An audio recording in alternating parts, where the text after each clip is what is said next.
Hello everyone. ये बहुत ही important topic है कि जो हमारा कॉन्स्टिट्यूशन बनाया गया था, तो डिफरेंट सोर्सेस से हमारे फीचर्स लिए गए थे। तो हमारा जो कॉन्स्टिट्यूशन है उसमें जो गवर्नमेंट ऑफ इंडिया एक्ट है उससे कौन कौन से फीचर्स लिए गए हैं, फेडरल स्कीम वहाँ से लिया गया है, गवर्नर की जो ऑफिस है वो, जुडिशरी का system, public service commission, emergency के प्रोविज़न, एडमिनिस्ट्रेटिव डिटेल सब गवर्नमेंट ऑफ इंडिया एक्ट से लिया गया है। ब्रिटिश कॉन्स्टिट्यूशन से ये देख लो, रूल ऑफ लॉ यहाँ से लिया गया है।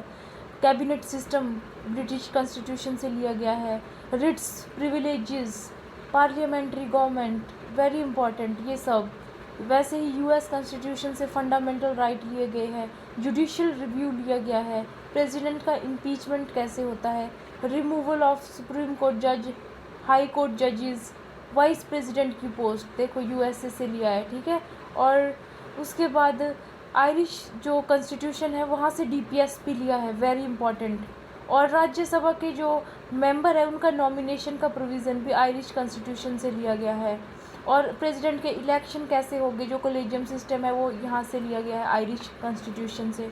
कैनेडियन कॉन्स्टिट्यूशन से इम्पॉर्टेंट ये है जैसे स्टेट गवर्नर की अपॉइंटमेंट वो है।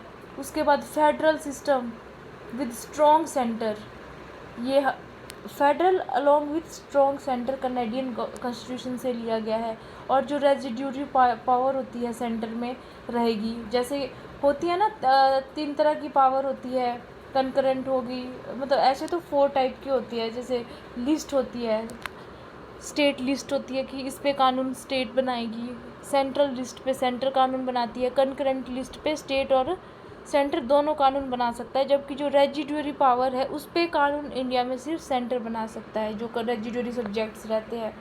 तो ये कनाडा के जो संविधान से लिया गया है। ऑस्ट्रेलियन कॉन्स्टिट्यूशन से देखो कंकरेंट लिस्ट इसमें आ गई है, ठीक है। और जो ये लोकसभा राज्यसभा की जॉइंट सिटिंग होती है वो ऑस्ट्रेलियन कॉन्स्टिट्यूशन से ली गई है।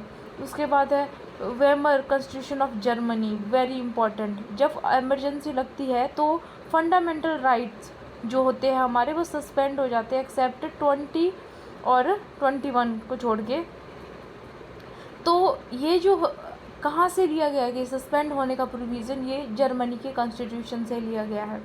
उसके बाद है जो हमारा यूएसएसआर का है जो कॉन्स्टिट्यूशन, उससे हमारी फंडामेंटल ड्यूटी ली गई है, वेरी इंपॉर्टेंट।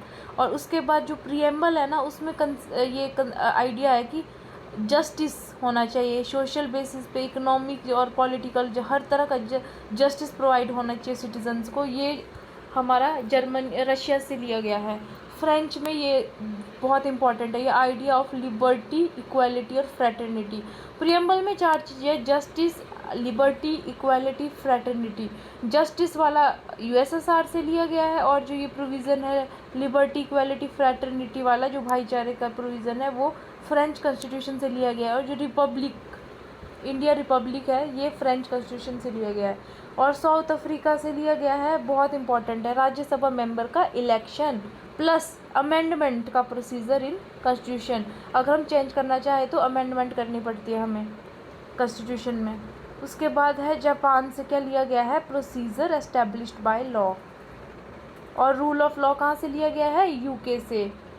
एमरजेंसी प्रोविज़न देखो ये बहुत इंपॉर्टेंट है, emergency provision government of India act से लिया गया है, बट जो सस्पेंड किया जाएगा फंडामेंटल राइट ड्यूरिंग एमरजेंसी वो जर्मनी के कॉन्स्टिट्यूशन से लिया गया है। तो ये जो चार्ट है ये बहुत ज़्यादा इंपॉर्टेंट है, इसको आप बिल्कुल भी स्किप ना करना। और अभी जो एग्ज़ाम जितने भी होंगे स्टेट लेवल के, जो भी एग्ज़ाम्स होते हैं या यूपीएससी लेवल के एग्ज़ाम होते हैं, उसमें इस चार्ट से क्वेश्चन एक्सपेक्टेड होते हैं।